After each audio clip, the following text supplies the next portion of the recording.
우리가 비행기를 타고 미국 뉴욕을 가게 되면 보통 존 F 케네디 공항에 도착을 하게 됩니다. 그런데 뉴욕에는 이 케네디 공항 이외에 또 하나의 공항이 있습니다. 이 공항은 라구아디아 공항이라는 공항입니다. 본래 이 라구아디아라는 이름은 뉴욕 시민이 아주 사랑했던 유명한 한 시장의 이름입니다. 그런데 이 라구아디아 시장이 되기 전에는 아주 유명한 판사였습니다. 추운 겨울날 한 번은 라구아디아 판사가 재판석상에서 한 노인을 재판을 하게 되었습니다. 이 노인은 추운 겨울에 가족들 없이 외롭게 사는 그런 분이었습니다. 돈도 없고 너무나 배가 고픈 나머지 다른 사람의 지갑에서 20불을 훔치다가 체포가 되어서 재판에 회부가 된 것입니다. 판결을 하기 전에 이 라구아디아 판사가 이 노인장에게 마지막으로 물었습니다. 노인장, 마지막으로 하실 말씀이 있습니까? 이 노인은 라구아디아 판사를 한참 동안 쳐다보고는 이렇게 얘기를 했습니다. 판사님, 저에게 한 번만 긍휼을 베풀어 주십시오. 잠시 동안 그 노인을 조용히 굽어보던 판사가 이렇게 대답을 했습니다. 맞습니다. 지금 노인장에게는 긍휼이 필요한 것 같습니다. 그러나 그 노인이 잘못한 20불에 대한 대가는 치르셔야 합니다. 지금 저에게 10불이 있습니다. 제가 이 10불을 노인을 대신해서 변상하도록 하겠습니다. 노인장을 춥고 배고프도록 버려둔 데에는 저의 책임도 상당히 크기 때문입니다. 그렇다면 10불이 더 필요한데 여기 계신 법정에 계신 방청하시는 여러분, 우리 사회와 여러분도 이 노인이 춥고 배고파 방황하도록 그리고 도둑질하도록 버려둔 데 여러분도 책임이 있습니다. 이 노인을 위해서 자유롭고 자발적으로 기부를 좀 해주시기 바랍니다. 그 자리에 모인 사람들은 이 재판관의 명판결을 보고 감동해서 자발적으로 돈을 내어서 노인의 그 보석금을 마련했을 뿐만 아니라 그 노인이 당분간 살아갈 수 있는 생활비도 마련하게 되었습니다. 그 뉴욕 시민들은 라구아디아 판사를 긍휼이 많은 아주 훌륭한 판사라고 인정을 했고 그는 후일에 존경받는 시장이 되었습니다. 오늘 예수님께서 모든 도시와 마을에 두루 다니시면서 그들의 회당에서 가르치시고 천국 복음을 전파하시며 모든 병과 모든 약한 것을 고쳐주셨습니다. 왜 그러셨습니까? 본문 36절을 함께 읽겠습니다. 시작. 무리를 보시고 불쌍히 여기시니 이는 그들이 목자 없는 양과 같이 고생하며 기진함이라. 왜 예수님께서 모든 도시와 모든 마을에 두루 다니시면서 그들의 회당에서 가르치시고 천국 복음을 전파하시고 모든 병과 모든 약한 것을 고쳐주셨습니까? 그 이유는 그 무리를 보시고 불쌍히 여기셨기 때문입니다. 여기서 불쌍히 여기셨다라는 말씀의 원어는 창자가 끊어지는 아픔을 뜻하는 말입니다. 중국 동진 시대에 동진의 군주 환원이 촉을 정벌하기 위해서 여러 척의 군선에 군사를 싣고 양자강을 거슬러 올라갔습니다. 양자강 중류 사천성과 화북성 경계에 있는 삼협이라고 하는 좁고 물살이 험난하기로 이름난 세 개의 협곡을 통과할 무렵에 환원의 배에 타고 있던 한 병사가 마침 벼랑 아래로 늘어진 덩굴 줄기에 매달려서 장난치고 있는 새끼 원숭이 한 마리를 포획하게 되었습니다. 그러자 이 광경을 본 어미 원숭이가 자기 새끼가 그 사람들에게 붙잡혀 가는 것을 보고 이 어미 원숭이가 슬피 울면서 환원의 배가 가는 방향을 따라서 며칠 동안 수백 리를 쉬지도 않고 쫓아왔습니다.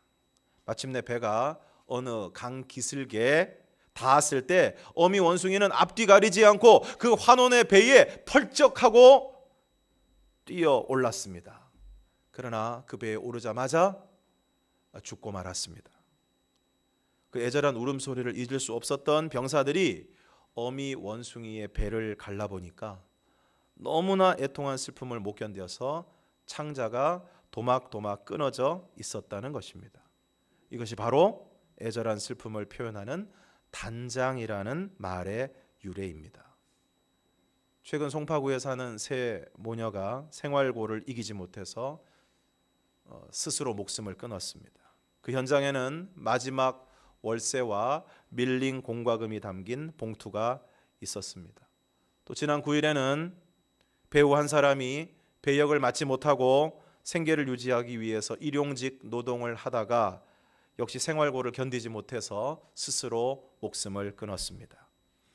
그의 마지막 흔적이 남아있는 인터넷 블로그에는 오직 하나님의 방법으로 열정의 삶과 연기를 이라는 글귀가 남아 있었습니다. 오늘 예수님께서 무리를 보시고 불쌍히 여기셨습니다. 무리를 보시고 창자가 끊어지는 아픔을 느끼셨습니다. 왜 그러셨습니까? 그들이 목자 없는 양과 같이 고생하며 기진했기 때문입니다. 목자 없는 양은 어떻게 됩니까? 굶주리게 됩니다. 목자가 양들을 이끌어서 푸른 풀밭으로 인도하여 양들이 마음껏 풀을 뜯고 배부르게 되어야 하는데 목자 없는 양은 어디로 가야 할지를 모르고 방황하다가 먹지 못해서 굶주리게 되는 것입니다. 그리고 목자 없는 양은 어떻게 됩니까? 여러 맹수의 공격과 여러 가지 위협에 노출되어 있습니다.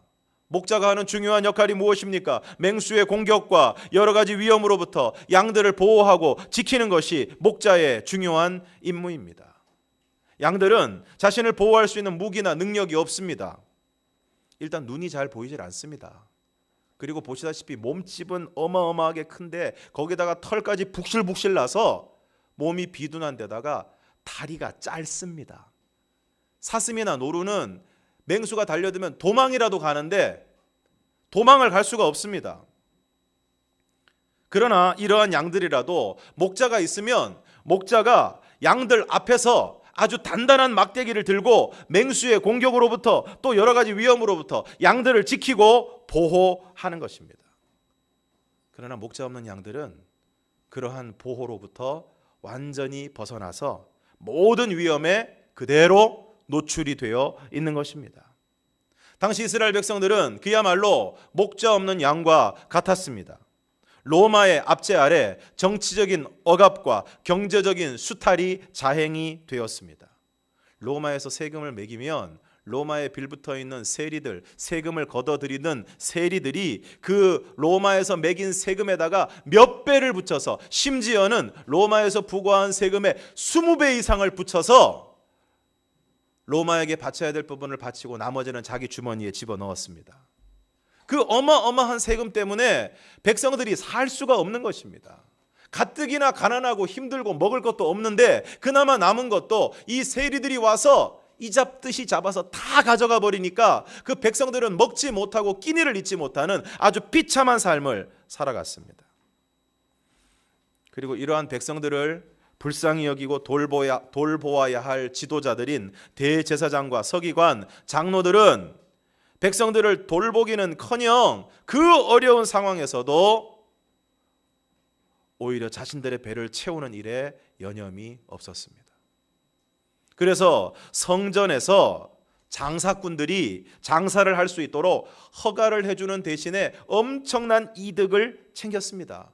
그리고 또 자기들이 장사꾼들에게 어떤 도움을 줘야 되기 때문에 백성들이 제사를 드리기 위해서 제물을 가져오는데 백성들이 직접 가져온 제물은 이런저런 이유를 들어서 다 퇴짜를 놓습니다.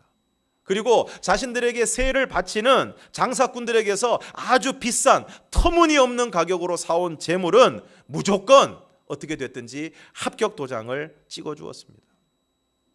이처럼 백성들을 가장 불쌍히 여기고 그들의 고충을 이해하고 돌보아 주어야 할 백성의 지도자들이 로마와 그리고 장사꾼들과 결탁하여 백성의 고열을 빨아서 자신들의 배를 채웠습니다. 그리고 엄정한 율법의 잣대로 백성을 판단하고 정죄했습니다. 이러한 정죄 앞에 모든 백성들이 옥죄어 숨도 제대로 쉬지 못했습니다. 그래서 바리새인들이 나타나면 백성들은 또 무슨 꼬투리를 잡히지 않을까, 또 무슨 정죄를 당하지 않을까, 무슨 책망을 당하지 않을까 두려워했습니다. 일찍이 하나님께서는 이러한 목자들에 대해 엄중하게 경고하셨습니다. 에스겔 34장 2절에서 5절까지의 말씀을 우리가 함께 읽겠습니다. 시작. 인자야, 너는 이스라엘 목자들에게 예언하라. 그들 곧 목자들에게 예언하여 이르기를, 주 여호와께서 이같이 말씀하시되, 자기만 먹는 이스라엘의 목자들은 화 있을진저 목자들이 양떼를 먹이는 것이 마땅하지 아니하냐. 너희가 살찐 양을 잡아 그 기름을 먹으며 그 털을 입되 양떼는 먹이지 아니하는도다. 너희가 그 연약한 자를 강하게 아니하며 병든 자를 고치지 아니하며 상한 자를 싸매주지 아니하며 쫓기는 자를 돌아오게 하지 아니하며 잃어버린 자를 찾지 아니하고 다만 포악으로 그것들을 다스렸도다. 목자가 없으므로 그것들이 흩어지고 흩어져서 모든 들짐승의 밥이 되었도다. 여호와 하나님께서 일찍이 경고하셨습니다. 자기만 먹는 이스라엘 목자들은 화 있을진저 목자들이 양떼를 먹이는 것이 마땅하지 아니하냐. 너희가 살찐 양을 잡아 그 기름을 먹으며 그 털을 입되 양떼는 먹이지 아니하는도다. 너희가 그 연약한 자를 강하게 아니하며 병든 자를 고치지 아니하며 상한 자를 싸매주지 아니하며 쫓기는 자를 돌아오게 하지 아니하며 잃어버린 자를 찾지 아니하고 다만 포악으로 그것들을 다스렸도다. 그래서 어떻게 되었습니까? 목자가 없으므로 그것들이 흩어지고 흩어져서 모든 들짐승의 밥이 되었도다. 지금 이것이 이스라엘 백성들의 상황입니다. 왜 이렇게 되었습니까? 오늘 에스겔서의 말씀 가운데서 이스라엘 목자들이 양떼를 먹이지 아니하고 찾지 아니하는 이유가 나옵니다. 그것이 무엇입니까? 4절 하반절 말씀, 다만 포악으로 그것들을 다스렸도다. 우리말 성경에서는 이 부분을 이렇게 번역을 했습니다. 그들을 힘으로 잔인하게 다스렸다. 잔인하다는 말이 무엇입니까? 인정이 없고 사랑이 없다는 말입니다. 여기서 우리는 무리를 바라보시는 예수님의 시선과 당시 지도자들의 극명한 차이를 알 수 있습니다. 무리를 바라보실 때 주님은 그들을 불쌍히 여기셨습니다. 그러나 당시 지도자들은 무리를 볼 때 그들을 정죄의 눈으로, 탐욕의 눈으로 바라보면서 그들을 잔인하게 대했습니다. 사랑하는 성도 여러분, 오늘 우리는 어떤 눈으로, 어떤 마음으로, 어떤 태도로 사람을 바라보고 있습니까? 무리를 보시고 불쌍히 여기신 주님의 눈으로 바라보고 있습니까?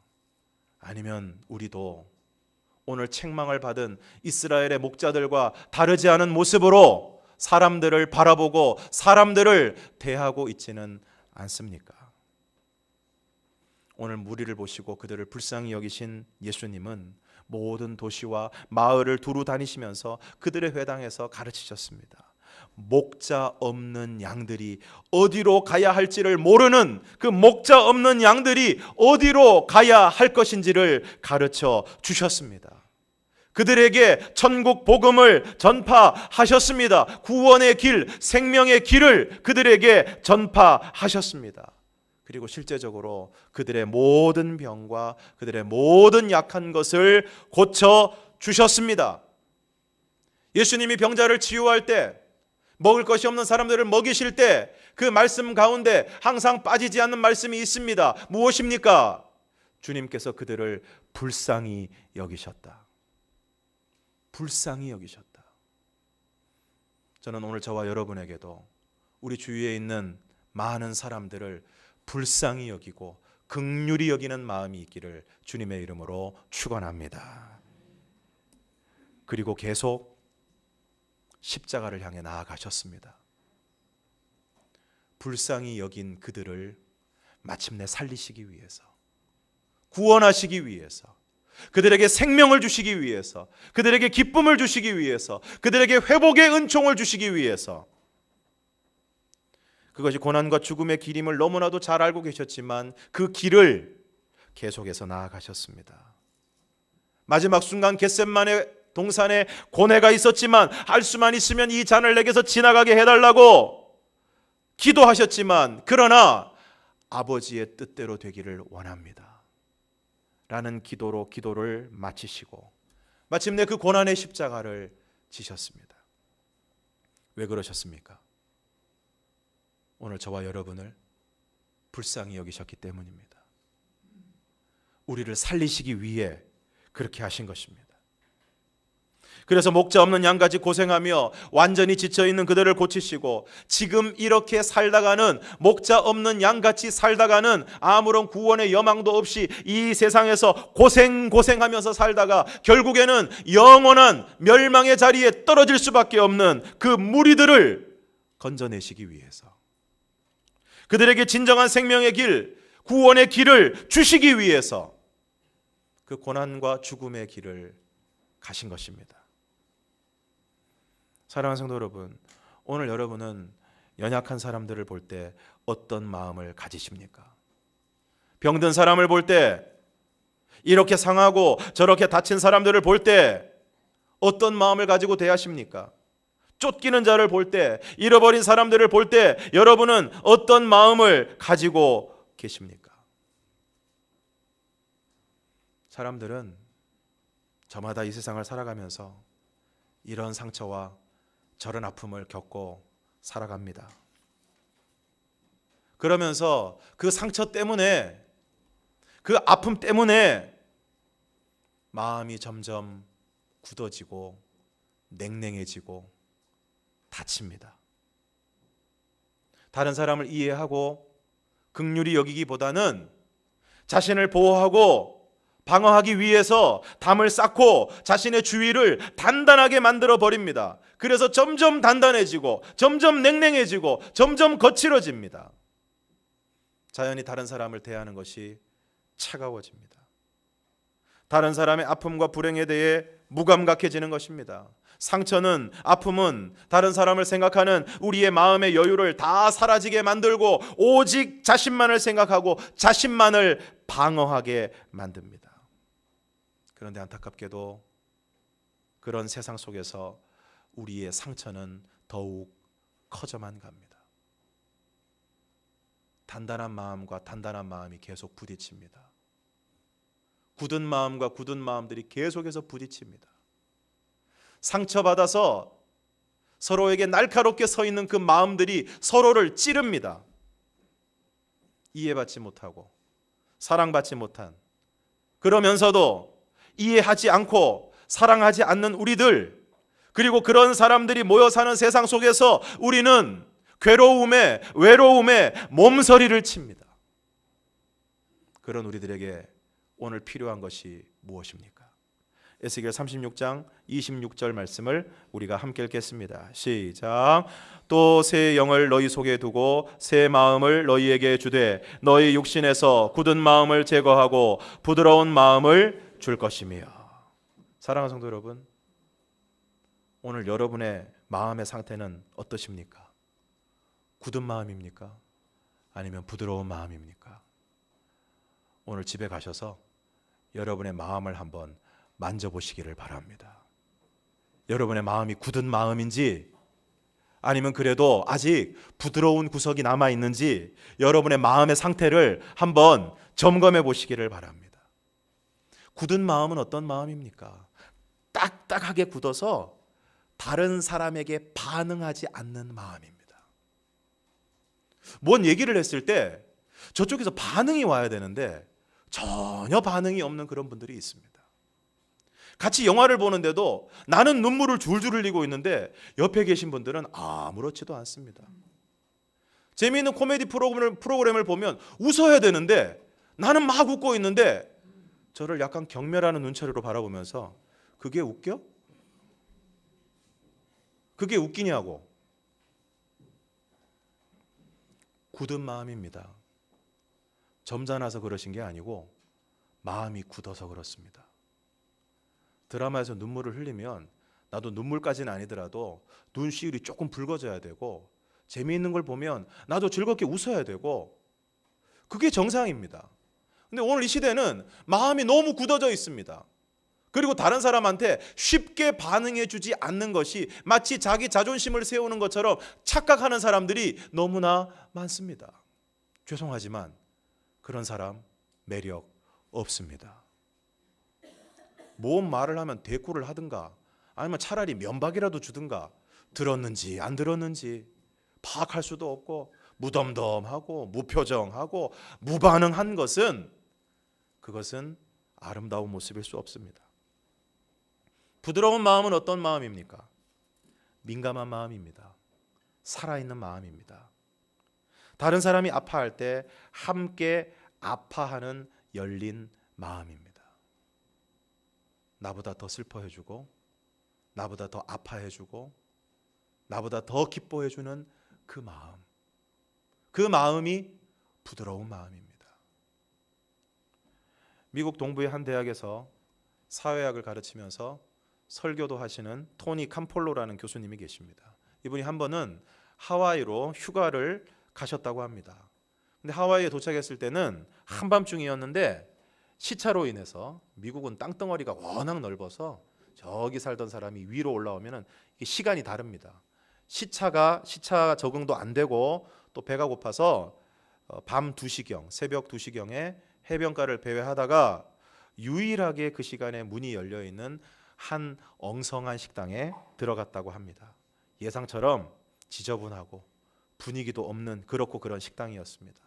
간단한 음식과 커피를 주문하고 식사를 하고 있는데 갑자기 식당 문이 벌컥 열리더니 한눈에 보아도 거리의 여인들처럼 보이는 칠팡을병이 들어와서 자리를 잡더니 떠들썩하게 막 이야기를 시작했다고 합니다. 심기가 좀 불편해져서 그냥 열심히 먹고 있는데 워낙 크게 떠드시는지라 듣고 싶지 않아도 다 내용을 듣게 됐습니다. 그 중에 한 여인이 갑자기 이렇게 얘기를 했습니다. 야, 내일이 내 생일이다. 벌써 39살이나 먹었다. 그러자 당장 그 소리가 끝나자마자 다른 여인들이 그 여인을 구박하기 시작합니다. 뭐 생일이라고? 그럼 우리가 뭐 네 생일 축하라도 해주기를 원하는 거냐? 생일 축하 노래라도 부르고 케이크라도 사달라는 얘기냐? 네 신세에 무슨 생일 타령이냐? 그러자 이 여인이 갑자기 안색이 변하더니, 아니 내가 언제 너네들 보고 내 생일 챙겨달라고 그랬냐? 아니 내일이 내 생일이다 그 얘기도 못하냐? 너희들 왜 나를 무시하냐? 그러더니 막 울부짖기 시작하는 것입니다. 그러자 이들 사이에 막 욕설이 오가고 싸움판이 벌어졌다고 합니다. 교수님이 보니까 기가 막힌 거예요. 아니 그냥 그 여인이 그냥 내일이 내 생일이다 한마디 했는데 그냥 면박을 주고 그냥 싸움이 벌어진 겁니다. 정상적인 상황이라면 어떻게 돼야 되겠습니까? 내일이 내 생일이다. 그래? 생일 축하해. 생일 축하해. 이게 정상인데 내일이 내 생일이다 그랬더니 욕설이 오가고 싸움이 나고 난리가 난 것입니다. 왜 그런가?